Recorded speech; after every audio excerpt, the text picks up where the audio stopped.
नमस्कार. मालिकेच्या आजच्या भागामध्ये आपल्याला पाहायला मिळणार आहे की अमोल बेशुद्ध पडलेला असतो. त्या क्षणी अर्जुन धावत अमोलकडे जातो. इकडून आप्पी आलेली असते आणि दोघं जण अमोलला उचलून घेतात. कारण अमोलला नक्की अचानक काय झालं या काळजीने आप्पीच्या पण पोटात गोळा आलेला असतो. पण इकडे आर्या आणि रुपाली यांची तोंड मात्र पाहण्यासारखी झालेली असतात. त्या दोघीही पाहतच राहतात.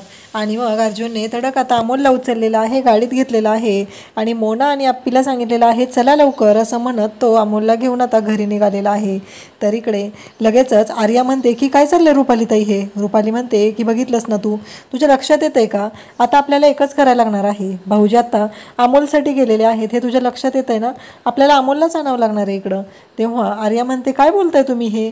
इतके वर्ष झालं ते आईबरोबर राहिले, ते येईल का इकडं? तेव्हा बाबा रुपाली म्हणते बघ तुझ्या आईने विचार कर, जर तुला भाऊजींना गमवायचं नसेल तर अमोलला तुझ्या इकडे आणणं गरजेचं आहे. हे तुझ्या लक्षात येते का बघ, असं रुपाली आता स्पष्टपणे सांगते. तेव्हा आर्या म्हणते हो. त्यानंतर आपल्याला पाहायला मिळतं इकडे आप्पी सर्वजण घरी येतात. बापूंना आणि दीपाला काळजी वाटू लागलेली असते. डॉक्टर अमोलला चेक करत असतात. तर डॉक्टरांना हे विचारू लागतात की काय झाले. आप्पीलाही विचारलं जातं. तेव्हा आप्पी सांगते की डॉक्टर त्याने सकाळपासून काही खाल्लेलं नव्हतं. त्यानंतर आपल्याला पाहायला मिळतं डॉक्टर म्हणतात की तुम्ही जरा शांत व्हा बरं, सगळेजण बाहेर थांबा, मला त्याला शांतपणे चेक करू द्या. आणि डॉक्टर अमोलचं चेकअप करत आहेत. इकडे अर्जुन आप्पीला म्हणतो त्याने सकाळपासून काही खाल्लेलं नाही आहे. मोना म्हणते हो नाही खाल्लेलं. मग आप्पी विचारते मोना मी तुला सांगितलं होतं ना त्याला नाश्ता दे म्हणून. मोना म्हणते मी गेले होते पण छोटे सरकार ऐकतच नाही आहेत अजिबात, ते नाहीच म्हणून बसले होते. अर्जुन आप्पीवरती ओरडायला सुरुवात करतो. आप्पीला म्हणतो की तुला कळतंय का, पोरानं सकाळपासून काही खाल्लेलं नाही आहे कलेक्टरबाई आणि तुम्ही त्याच्याकडे लक्ष देत नाही आहे. तेव्हा आप्पी म्हणते तू माझ्यावर आरोप करू नकोस. मागं काय झालेलं माहिती आहे ना, अमोल किडनॅप झाला, एवढं सगळं झालं आणि तू माझ्यावर दोष देतोयस. तेवढ्यात डॉक्टर तिथे येतात. बापू आणि दीपा या दोघांना भांडणं करताना थांबवतात आणि म्हणतात की तुम्ही शांत व्हा. कळतंय का तुम्हाला तुम्ही दोघंजण काय करताय? त्यानंतर आपल्याला पाहायला मिळतं की डॉक्टर म्हणतात की त्याला विकनेस आलेला आहे, काही टेस्ट करावे लागतील, त्या आपण करून घेऊया, काळजी करण्याचं काही कारण नाही आहे, त्याला औषधं दिलेत, उद्यापर्यंत त्याला चांगलं बरं वाटेल. आणि डॉक्टरांना सोडायला आता दीपा जातो. त्यावेळेस बापू म्हणतात मोना काय चाललं आहे हे. त्यावेळेस दीपा माघारी येतो. मोनाला म्हणतो की मोना काहीतरी तू खायला बनव अमोलसाठी, तो उठला की आपण त्याला खायला देऊया. मोना मनातल्या मनात म्हणते झालं, मी आता इथे कामगार म्हणूनच काम करणार आहे, हे सगळेजण माझ्यावरती ऑर्डरच सोडणार आहेत असं मोना म्हणत असते. त्यानंतर आपल्याला पाहायला मिळतं की बापू आणि दीपा दोघंजण आप्पीला आणि अर्जुनला समजू लागतात. बापू म्हणतात की हे बघा तुम्ही दोघांनी भांडणं करणं बंद करा, तुमच्यामुळं त्या लेकराचे ते हाल होत आहेत. अरे नशिबानं असलं लेकरू जन्माला येतं आणि तुम्ही काय करताय रे दोघंजण, नुसतं भांडत असता. त्याला प्रत्येक वेळेस वाटतं की त्याच्या आईबाबांनी भांडू नये, त्याच्या आईबाबांनी नीट राहिलं पाहिजे, त्याच्या आईबाबांनी एकत्र असलं पाहिजे. आणि तुम्ही काय करताय, तुम्हाला दोघांना एकत्र आणण्यासाठी ते पोरगं एवढं सगळं करताय आणि तुम्ही फक्त भांडणच असता. त्यानंतर आपल्याला पाहायला मिळतं की मोनाला आता स्वयंपाकासाठी पाठवलेलं असतं. मोना माघारी येते आणि म्हणते अहो मला काहीतरी तुम्ही माझा उपास सोडा ना, मी सकाळपासून उपास केलेला आहे, तुमच्या हाताने एकदा काहीतरी खाल्लं की मी परत जेवायला रिकामी. त्यावेळेस बापू म्हणतात की जा दीपा, आणि मग दीपाला पाठवतात. अमोल शुद्धीवर येतो आणि मा करून ओरडतो. मग आप्पी आणि अर्जुन दोघंही धावत जातात. त्यावेळेस अर्जुन जातो आणि म्हणतो काय झालं माझ्या बाळाला, कसं आहे माझा सिंबा. आणि त्यावेळेस ते बोलत असतात. अर्जुन आणि आप्पी दोघंही तिथं आलेले असतात. तर अमोल म्हणत असतो की मला नाही काय झालेलं, मी ठीक आहे.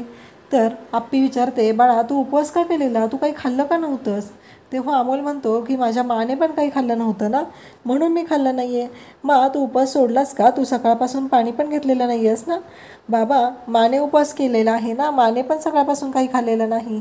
तर इकडे अमोल म्हणतो की मा आधी तू उपवास सोड मग मी खाणार आहे, जोपर्यंत तू काही खाणार नाहीस तोपर्यंत मीही काही खाणार नाही असं अमोल सांगत असतो.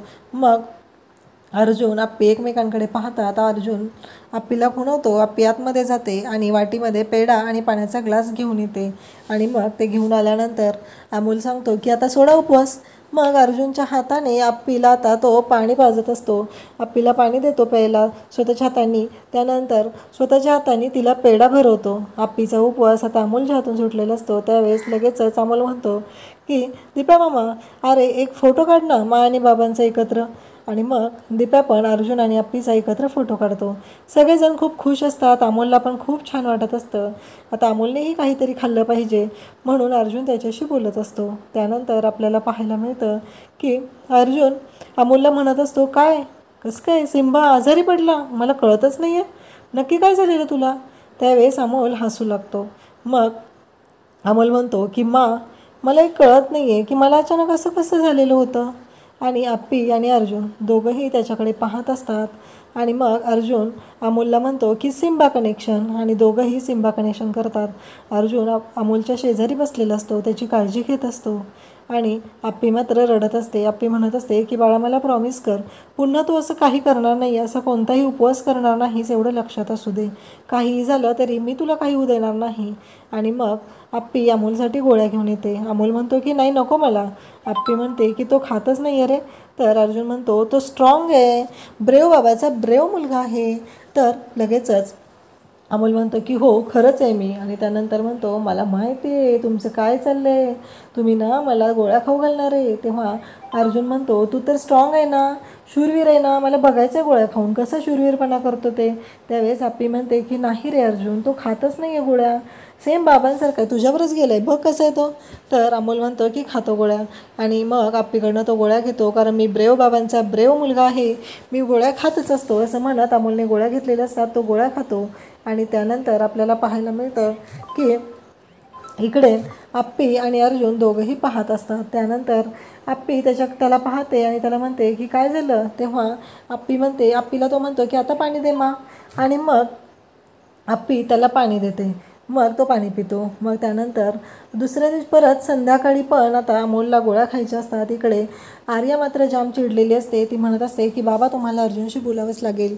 आज कसं आहे, आज अमोल आजारी आहे म्हणून अर्जुन गेला आहे, पण जेव्हापासून अर्जुनला कळलं आहे की अमोल त्याचा मुलगा आहे, तो विसरून गेलेला आहे की त्याचा माझ्याशी साखरपुडा झालेला आहे. त्यावेळी स्वप्नील पण म्हणतो की आता अमोल आजारी आहे, अर्जुनने यायला पाहिजे होतं, मान्य आहे मला, पण अमोल पण तिकडे आजारी आहे. तर इकडे कदम पण म्हणतात की आर्या तू पण जरा समजून घे ना. तेव्हा रुपाली म्हणते सकाळपासून तिने पाणी पण पिलेली नाही आहे म्हणजे असं का म्हणताय तुम्ही. इकडे अर्जुन आणि आप्पी पुन्हा अमोलची काळजी घ्यायला आलेले असतात. आप्पी त्याला समजत असते. तो म्हणत असतो नाही बाबा, मी सकाळी सांगितलं ना मी ब्रेव आहे, मी गोळ्या खाऊन दाखवला ना, आता तुम्ही दोघांनी मला एकत्र गोष्ट सांगायची आहे, मगच मी गोळ्या खाणार. मग आप्पी आणि अर्जुन एकच गोष्ट सांगू लागतात. एक जंगल होतं, त्या जंगलामध्ये एक राजा होता, सिंह, आणि त्याचा मुलगा सिम्बा होता. आणि मग त्या बाबांचं, त्या सिंहाचं त्याच्या सिम्बावरती लक्षच नव्हतं. अशी स्टोरी चालू होते. आणि कारण तो सिंह होता ना, तो दुसरं कोणाचं ऐकायचंच नाही आहे, त्याला त्याचंच खरं वाटायचं. असं म्हटल्यानंतर अमोल इकडे हसू लागतो. आणि मग आप्पी आणि अर्जुन एकमेकांकडे पाहू लागतात. अर्जुन म्हणतो तू सांगितलंय ना आप्पे. आप्पी म्हणते नाही रे, मी काही सांगितलेलं नाही आहे. आणि यांची गोष्ट कंटिन्यू होते. अशाच अपडेटसाठी चॅनलला सबस्क्राईब करा. थँक्यू.